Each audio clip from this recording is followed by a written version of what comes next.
Kryetari i Partisë Demokratike, Sali Berisha, në një konferencë me gazetarët këtë të enjte duke folur për arrestimin e biznesmenit Ergjys Agasi, u shpreh se është një arrestim i negociuar me kryeministrin Edi Rama. Sipas tij, Rama po vepron si në rastin e Alçi Bllako, për të cilin tha se tashmë është këshilltar i presidentit Begaj. Në rast se ky është një arrestim i negociuar, nuk ka diskutim që është një arrestim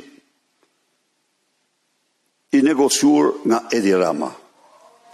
Dhe pastaj bëhet një proces si në rastin e këtij Ilir Beqjes, që i thonë ke ngënë një drek me paratë europiane në restorantin tënë dhe dënohesh me kaq, pa çka se në anën tjetër janë 300 milion koncesionet e shëndetësisë dhe nuk thuhet një fjalë. Madje edhe ai zëvendës ministri u liruam duke të fare një që e kishte edhe si punë kushëriri ky.